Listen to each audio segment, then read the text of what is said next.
Thank you. And I'm sorry for the poor sight lines over here. The room is the room. And that's what we need.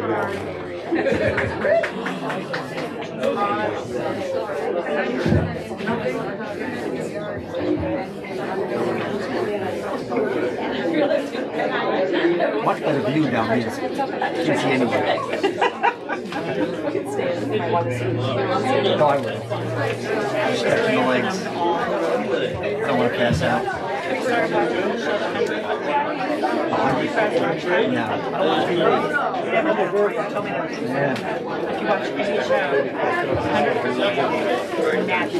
What is it?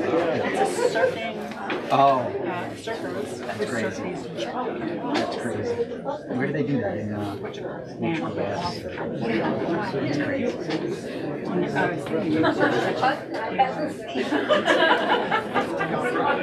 Our Zoom participants have said that they can't hear well, so we are all going to need to talk into our microphones very clearly and speak up. Okay? Believe it or not, I have so much respect for the water and freedom. 100%.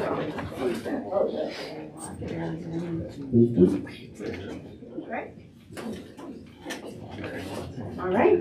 Welcome, gentlemen. So our first, the rules are, once again, the candidates have drawn cards indicating what order they will open the debate with. They will each have 2 minutes to have an opening statement. There will be no, sorry. Again, I'm sorry. The first question, I'm very sorry. Well, that's 2 minutes for an opening statement. They're each going to be given the same question to open with. Why are you running for office? You will have 2 minutes to respond, and there is no rebuttal. We will then begin rotating questions based on the cards that you drew. Each of you will have 1 minute to respond to the person who has answered that question, and then we will proceed through the list of questions. And at the end, we'll be taking questions from the audience. Okay, who drew the high card? Benjamin. Also known as the short straw. Okay, and why are you running for office? In 2 minutes or less, please. Oh, okay. There are many reasons why I'm running for office, but let's start with 1 or 2. First, I love this audience. A lot of you know me, and I've been here for about an hour. But I care about this place, and from deep down inside. Otherwise, I would not have raised my family here for so many decades. The other reason is I found myself looking at the reporter, talking to people in the town, and getting frustrated and complaining a lot. And I don't like to complain.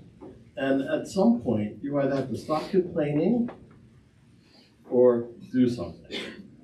And I have 40 years of business and law experience that I can bring to bear to help this town. And I'm willing to do that. And that's why I'm running. Thank you. Next. Bert. I decided to run because I'm concerned about the affordability of the island. I need it personally to stay affordable for myself, and I see it in a lot of my friends and people that that I relate to. I have a business here, and I want the business relationship with the island to be open to local businesses, and I also feel that that I could always address the town board with my concerns. I've done it for, 30 years of being a full-time resident here of choice. I came here as a child without choice, and I'd like to say that I came, when I could make the choice, I came to the party and I stayed for the low taxes. And so I'd like to keep it that way. And I relate to like some more of the old school type of people that were here, and I'll give you an example of Mal Neville, who never shied away from an argument with the town board, and I'd like to say that I do. I would do the same, and I would expect it from you. And the way I see the escalation goes is first, I gotta move forward? Okay, so the escalation is, first you bring it, you go to the town board meeting and you address your town board there. If you don't get the response there, then you go into town hall on a Tuesday or a Wednesday and you knock on the supervisor's door. And you walk in and you talk to him. And that's the way it works on the other end. All right? So that's the way I'm running. I hope you can, I've been here a long time. I know a lot of people, but I realize I don't know everybody. And I think it's going to be really a joy to get to know more. Okay, Albert. Is this, am I holding this right? Am I heard? Okay, thank you. I want to get back in the game. There's a lot of things unfinished that I have that frankly I don't feel I got the support that were important for the island. There's so much going on now, I get confused, where a wastewater treatment plant, clean up fresh pond, committee in Menantic Creek, maybe a public water supply. I really feel it's time for us to have a concise plan. What we're doing, how we're going to move forward, what's our priorities. We need some expertise, we need some help with this, not just pick projects and go, well, this will be beneficial, let's do this. I think we really need a very detailed plan and a timeline to get things accomplished to help us. Thank you. Okay, thank you. Bert. The town board is currently urging completion of the new comprehensive plan by September. Do you think this is a realistic time frame? Why or why not? You have 2 minutes, and then each of the other gentlemen will have 1 minute to rebut if they choose. I've watched some of the meetings on Zoom, and I've attended a few of them. I think that there is a good group at the comprehensive plan, and I think that, if you walk away with a headache, you get the idea of what's going on. And I think they would be a better judge to say if they can get it done by September. If they say so, then I'll believe them. That Ben's on that, and I know he participates. He can tell you if there's consensus on that. I think it's important to get it done. I think they're scratching out a lot of things that initially got in there that could be problematic. I think you're going to ask me a question about the wastewater plant, and I think you'll hear a little difference between me and these other two gentlemen about how I think about that should be going forward. But the comprehensive plan is important. I remember it in '94, and I was on it there for the sacred spaces. Part of the committee, it was different back then. I think they had, we had a lot of subcommittees. Now it's just one group. And so they got a lot on their plate, and hopefully they can wrap it up by then. Thank you. Albert? I was a part of selecting the advisory committee for the comprehensive plan. I was on the board at that time. Excuse me. I think it's an excellent committee.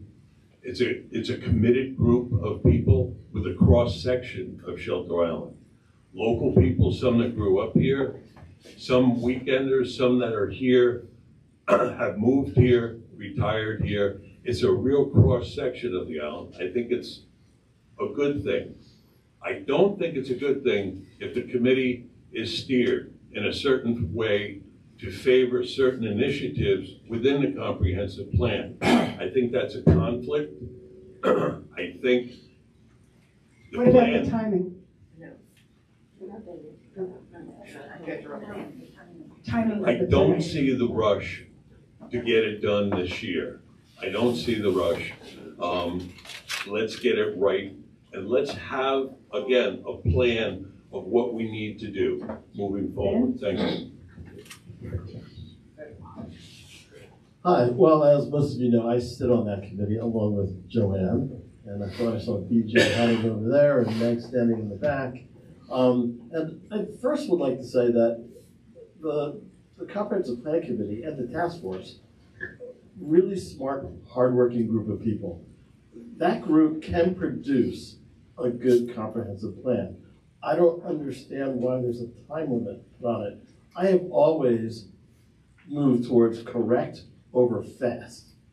And the fast makes no sense to me. It certainly has pushed us to make decisions that I don't agree with on the committee. But the committee has the potential to do great work.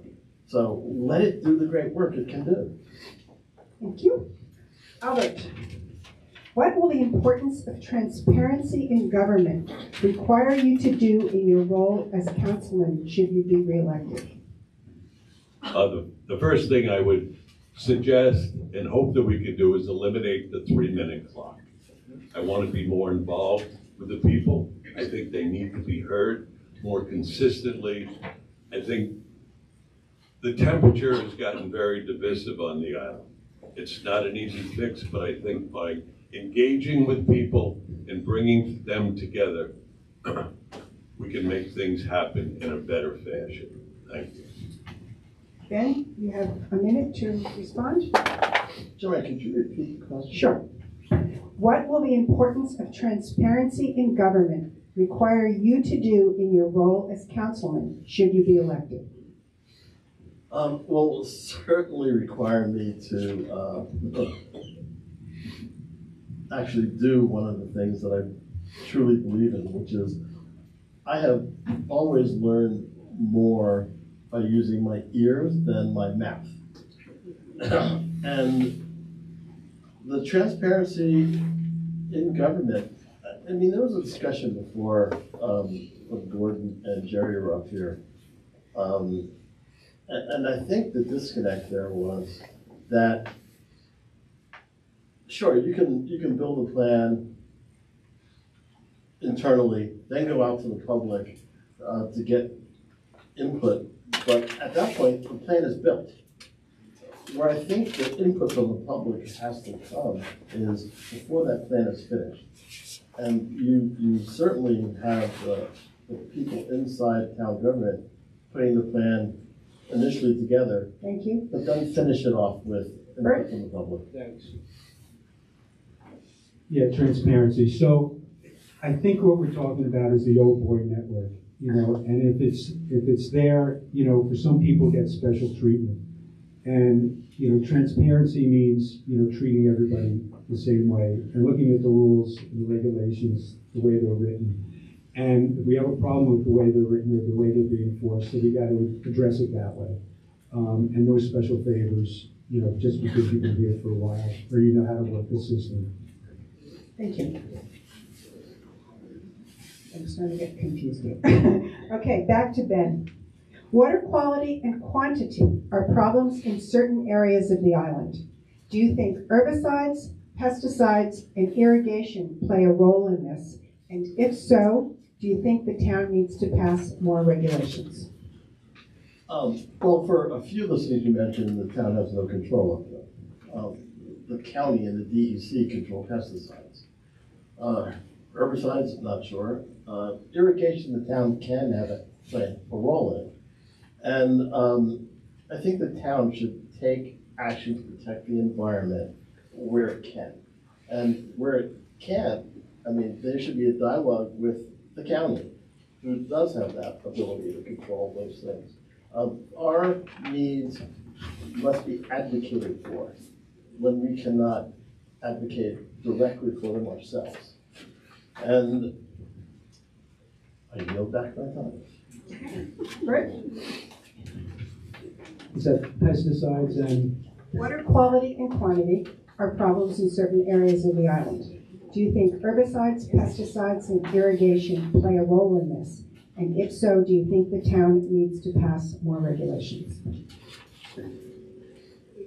The town, certainly, you know, I'm a shell fisherman, so we know that pesticides hitting the water kill shellfish and juvenile fish. So I think, you know, we have a ban within 500 feet or so, or something like that, for aerial spraying or spraying, you know, certain products. And as Ben said, we don't have control over the full spectrum because of the county. Water quality, yes, I mean, we're talking about like ticks, things like that. If they're going to be, you know, sprayed on private property, it should be figured out if that's, you know, contaminating our water. And I know it's a dilemma, you know, because you have, you know, ticks versus, you know, you can get very sick by them, but also, you know, if you're contaminating your water, you can get sick too. So I am against, you know, the spraying for ticks. Albert? Like's been mentioned, pesticides is basically out of the town's control. It's handled by the DEC. But people, the residents, if they see something, they can say something and make a call. Irrigation, I think we need to rethink the irrigation on the island.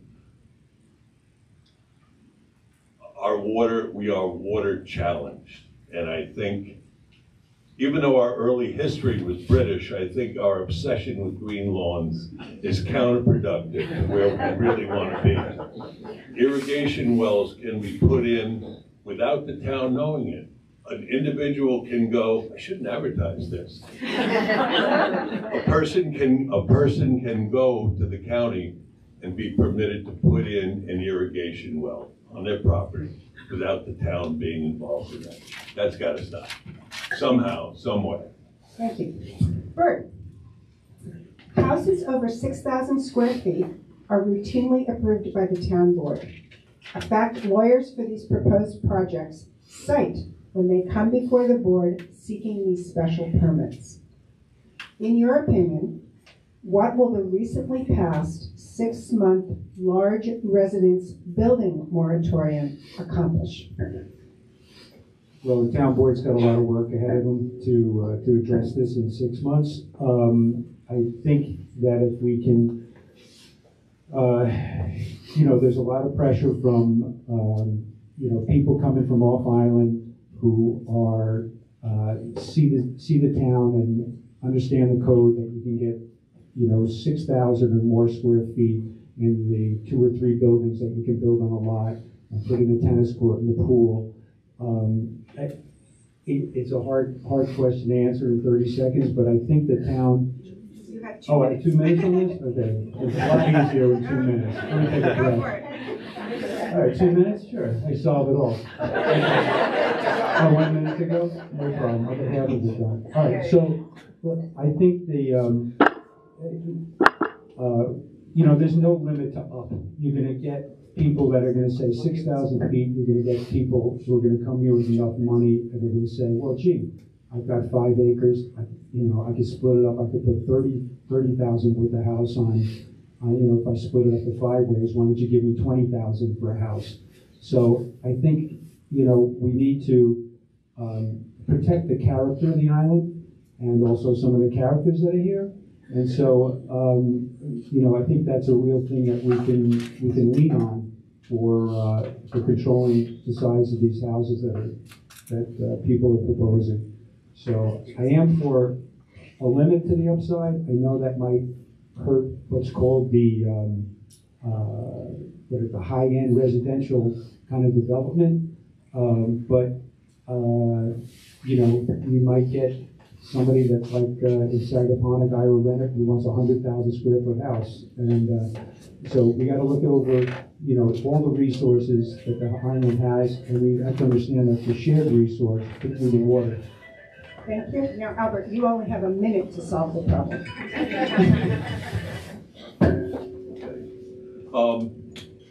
They addressed this in Martha's Vineyard.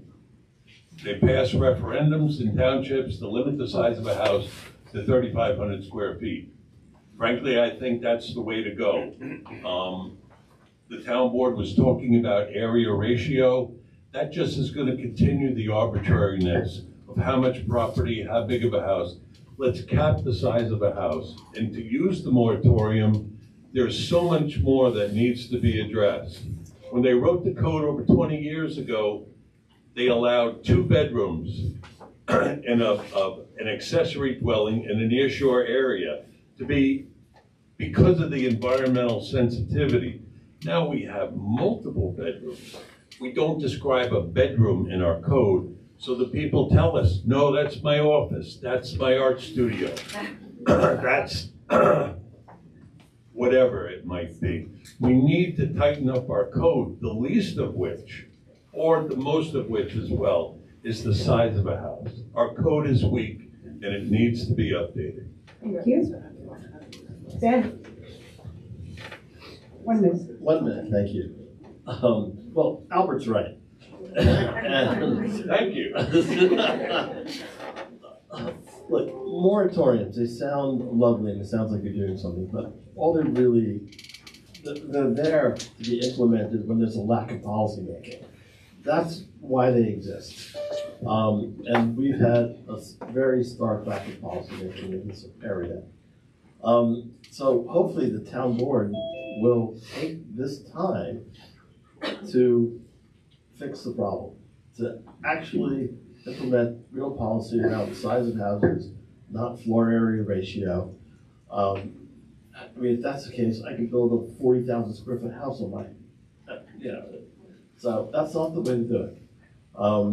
We need to protect the nature and feel of this island and the environment. And we need to absolutely protect the nearshore overlay area. We just have to. And that's it. Thank you. Albert? The town board recently voted to assign wetlands permitting approval to the planning board, removing itself completely from the process. How will the town board maintain its responsibility as elected officials to oversee and protect our critical wetlands? I do not agree with that position that the town board took. At a meeting, I did express that concern that I had with them. There's no expertise, not to disparage the people on the planning board, but there is no expertise as I see it. There is no planning professional. There is no environmental professional. The lawyer and the engineer for the planning board, their expertise is in subdivision, lot line changes. Keep the decision with the town board. Hopefully, we're the elected officials and responsible to the people. Keep the decision with the town board. Ben? 1 minute. Repeat the question again. The town board recently voted to assign wetlands permitting to the planning board, removing itself completely from the process. How will the town board maintain its responsibility as elected officials to oversee and protect our critical wetlands? Well, delegation of certain responsibilities sometimes has to happen. However, this particular responsibility is so critical to the future of this island and everything we all hold dear that I don't agree with the decision that was made to switch over to the planning board. Mainly because the planning board are appointed, while the town board are elected and answerable to the people. And I understand, I mean, I've had enough time to watch people on the board and in committees and how they work and how hard they work. I understand the need to lighten that load. This is not the place to do it. Thank you. Bert? And Bert, Carrie, you're coming across a little muffled. Yeah, you're pretty muffled. If you can hold it just a little bit away, but speak very clearly. How Thank about? you.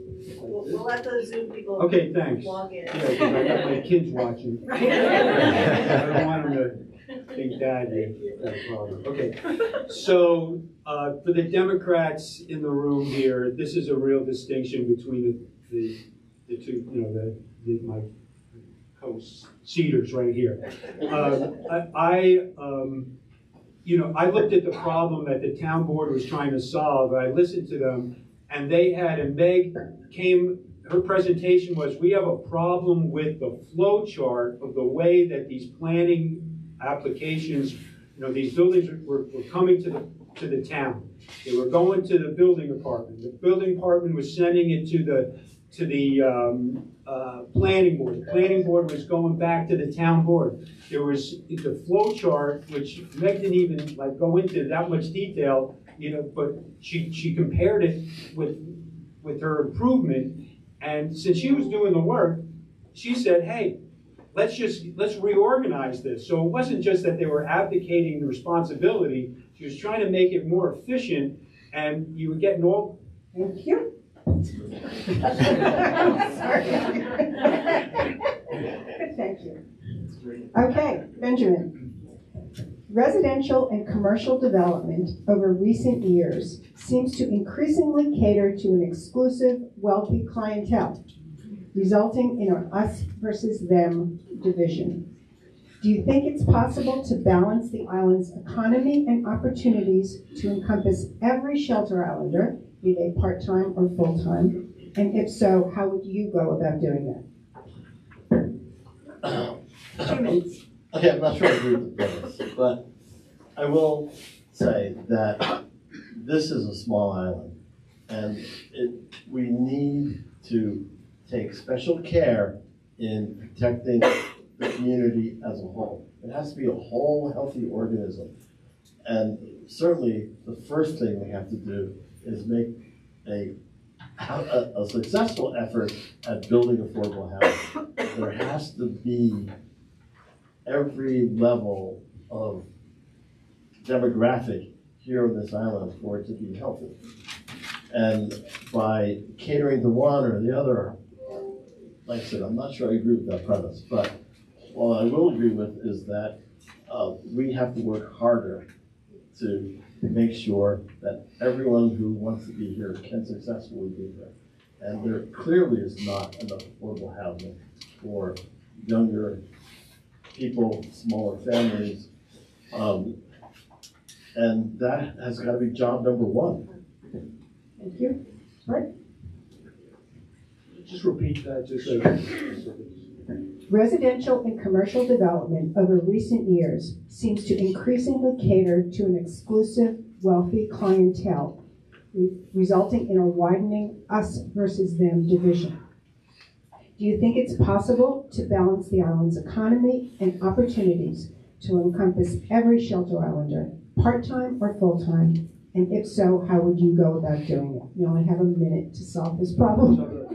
Thanks, right. So, look, specifically, let's talk about the wastewater treatment, because that's a big part of it. We need to, you know, there's a dead zone in the center of the island, and we have the opportunity to do something there.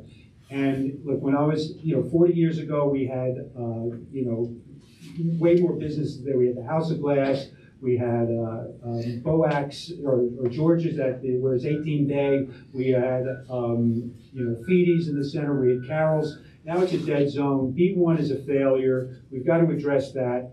And once we get some, you can create a little bit of density right around 114. And so that's what I think can help with increasing, the us versus them. Thank you. Albert?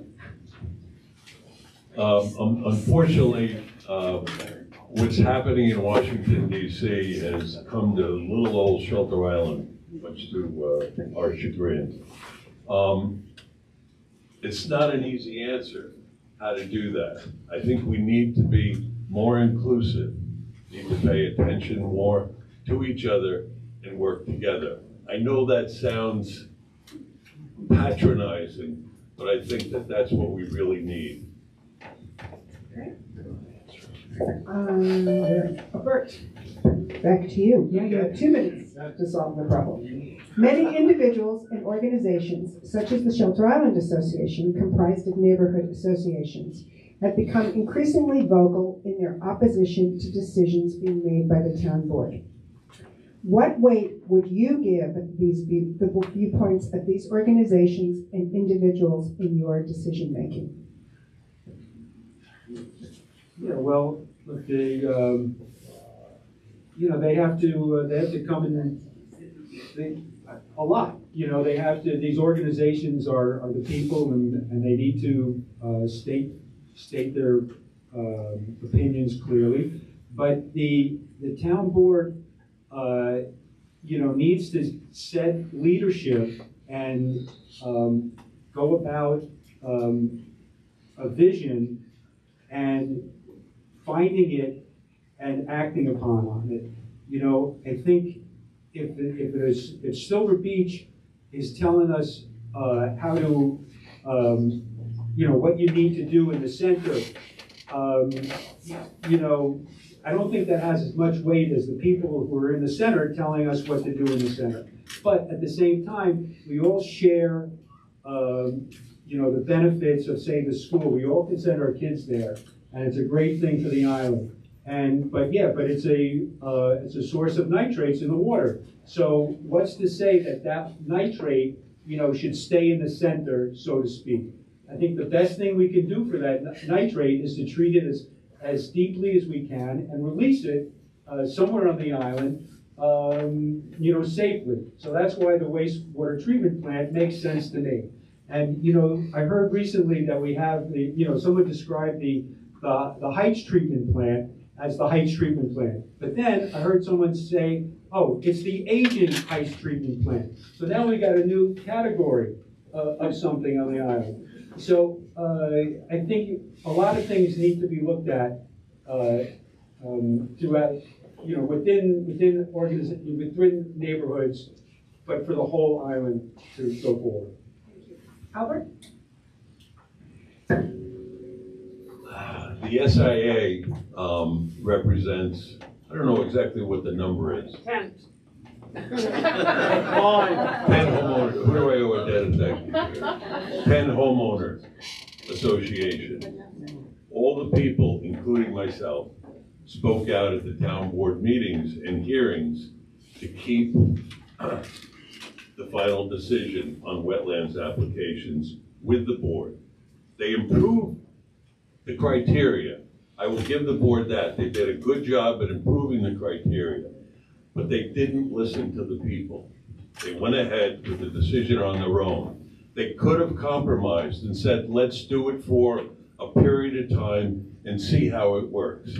But they chose not to. That's not good government. Okay. Ben? Well, first I would like to thank all of those neighborhood associations for standing up and playing a part in their community and having a voice. And even if you don't have a neighborhood association, please come, have a voice in what goes on here. When the Clinton-Ricus Airfield wastewater treatment plant was proposed, there is no Eeltown Neighborhood Association. I and others led the charge to point out the deficiencies of that thinking. So we need more involvement, and I would encourage that the best way I can possibly do. Thank you. Albert? The town has passed a new ethics code that requires employees and elected officials to disclose any conflicts of interest they may have. In some cases, they will have to recuse themselves and abstain from both discussion and voting on that topic. Do you foresee any such situations in which you would have to disclose or step away? Gosh. Well, let me take the opportunity to commend the board for reconstituting the ethics committee with really qualified people and creating a new code of ethics. Really a tremendous thing that they did for the island. They need to be complimented on that. As far as myself compromising, No. Do you see any situations in the future in which you would need to disclose or to step away from a discussion? Conflict of interest.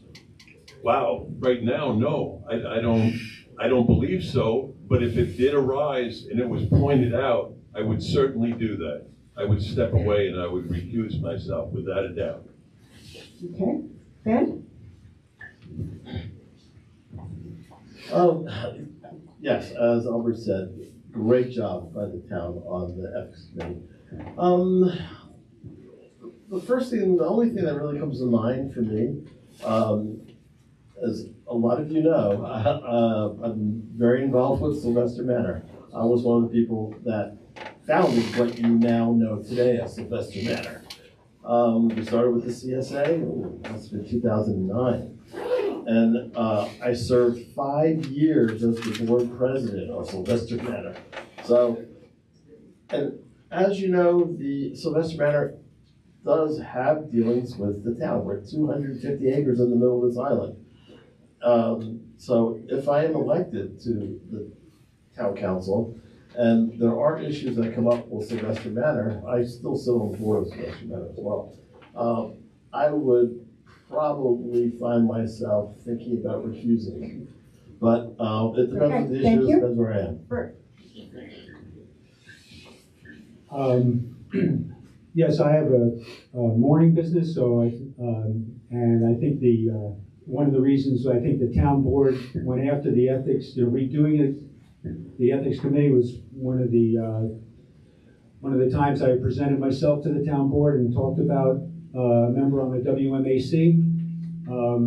I would have to recuse myself on mooring applications and possibly, if any permitting for a dock or a bulkhead that I was to perform in, I'm sure I would have to recuse.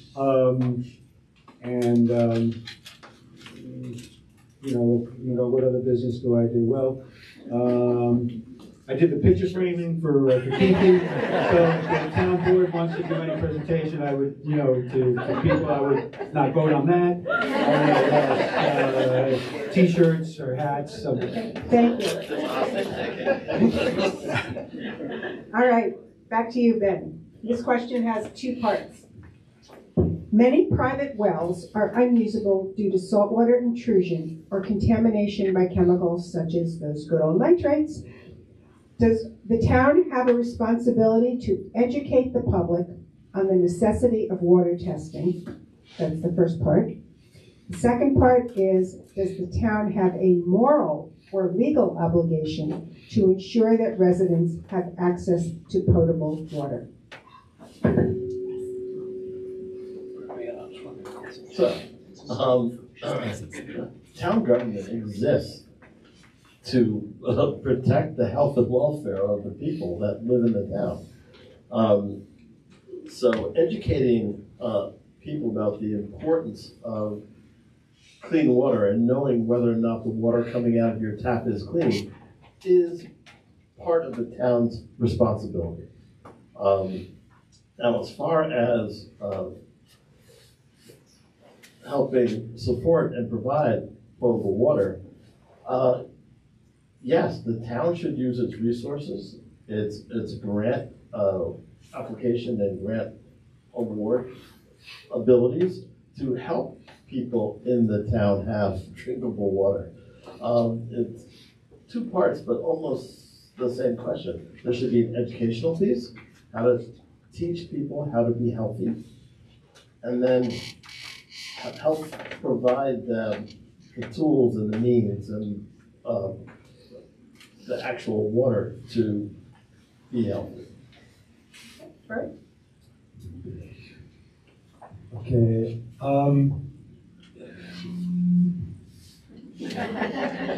Remember, the kids are watching. The kids are watching, right. So, potable water. The question is, right, so does the town, I didn't get an answer from Ben there. I didn't understand what he was talking about.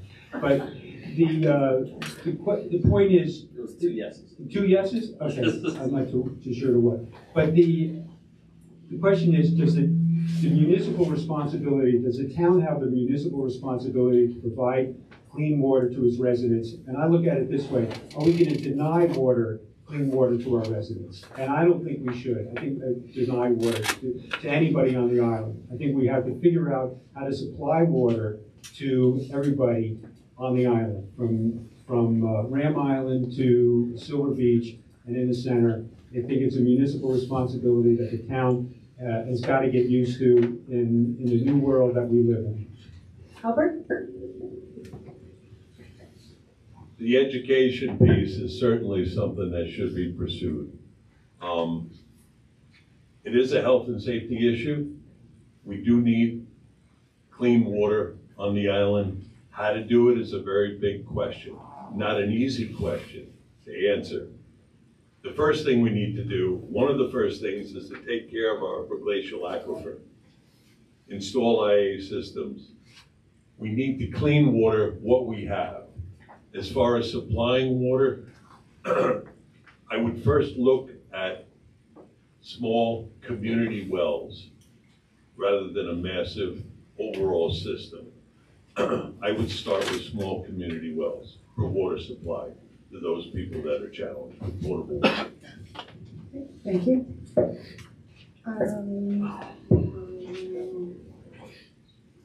Bert, from your perspective, what are the 3 greatest threats to life and lifestyle here on Shelter Island? Small question. Yeah, well, that's kind of hard to say with a straight face.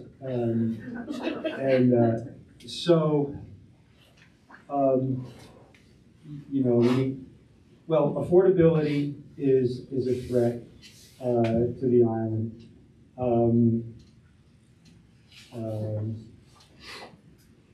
I think environmentally we have a threat,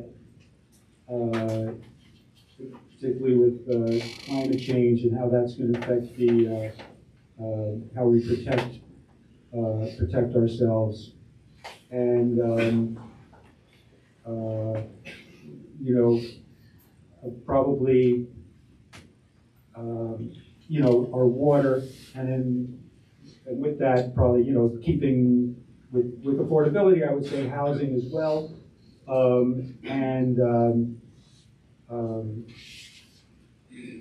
so that's the way I would put that question. You know, I thought about it, and you know, in each one of those subtopics, you know, let's say climate change, we could talk about bulkheading and things like that, and I'm not going to say that we shouldn't remove any bulkheads, but we should discuss how we're going to protect the island in the future. And with water quality, we need to see how that's going to, we need to provide good water. And in affordability, we need to be very careful of what projects we support and how we go about it. Albert, your 3 greatest threats. Could you repeat the question? Yes. Bert confused me. Okay. From your perspective, Myself. what are the 3 greatest threats to life and lifestyle on Shelter Island? 1, 2, and 3 is our water. It's the most critical aspect of the island. Our health and safety, the sustainability of the island is tied to water. Maybe 1 and 2. Number 3, I think, is housing. Housing is very important to keep Shelter Island affordable. Keep a project going, get affordable housing here for people that need to stay and have the opportunity to stay. Benjamin? Oh boy, 3 things, and in no particular order, by the way. A responsive town government, or a non-responsive town government that isn't taking a hard look at clean data to make decisions. That will be one thing.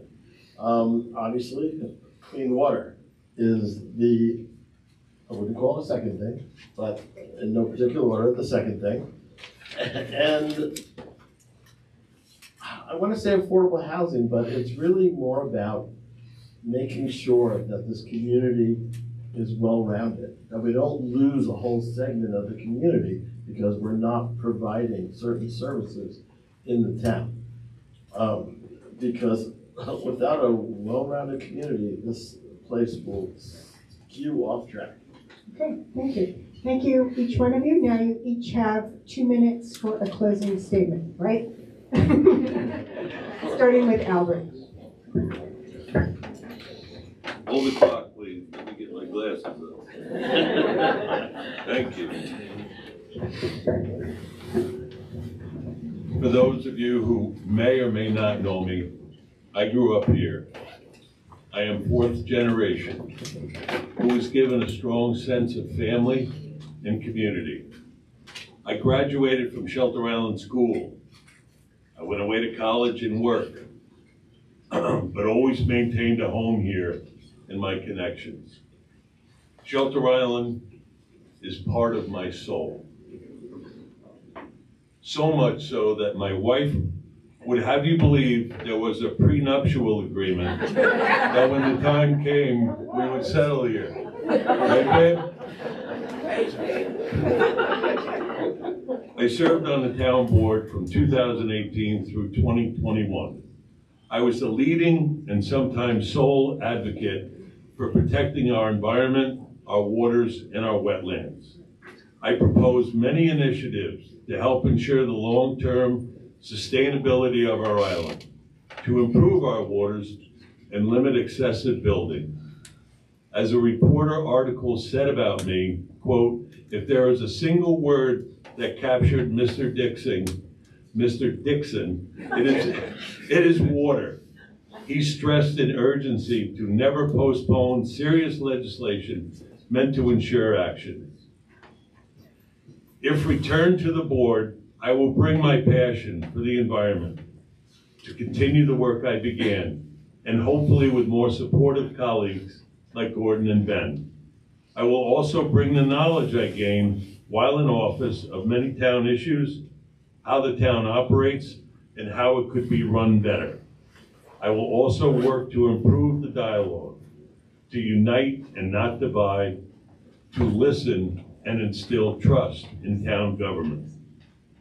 We all love this place. We're all vested here. Let's work together to make it a better place for all. Thank you. Ben?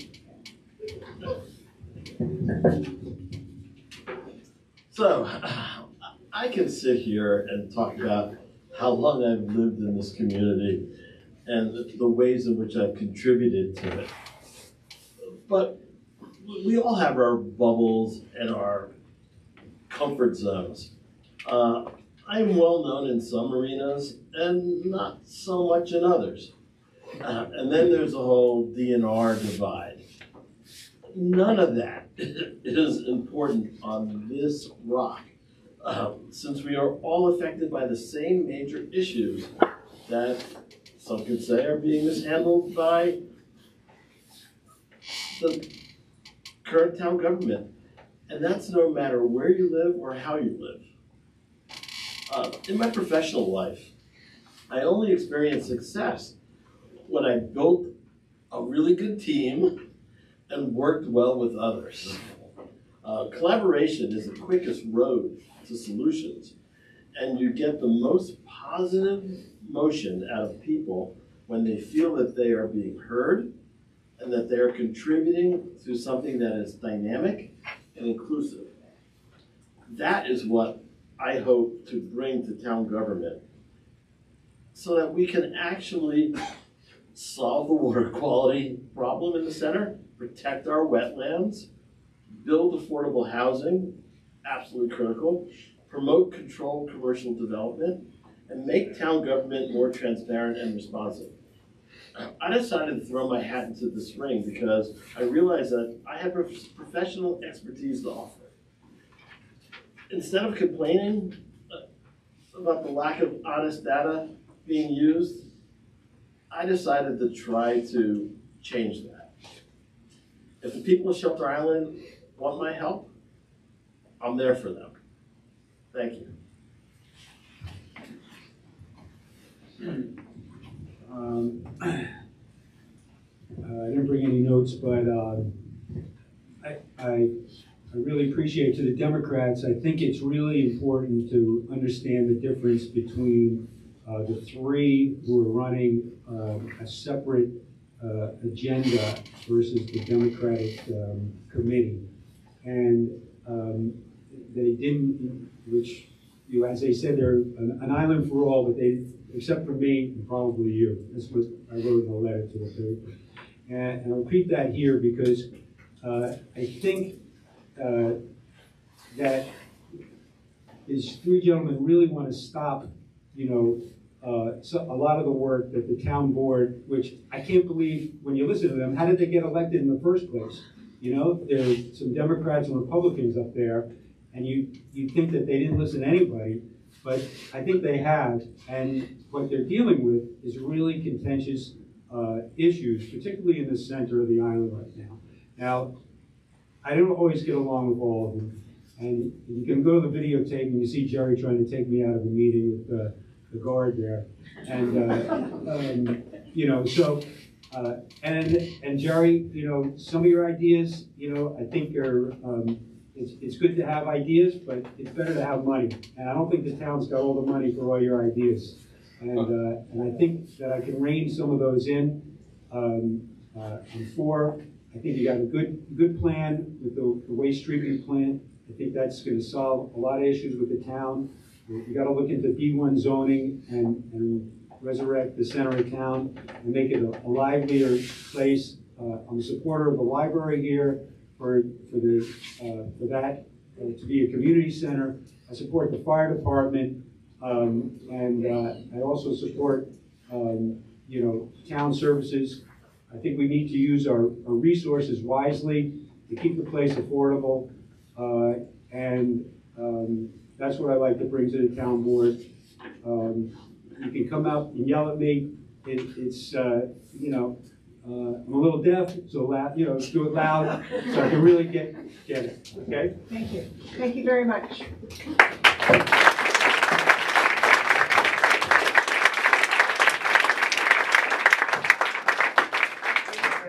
We're going to take a very, very brief break while all of the candidates come up here and we take questions from the audience. Recording stopped.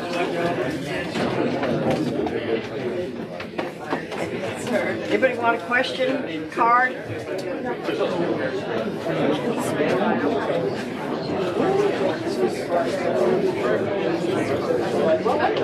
What? A question? I don't have any more questions. Okay.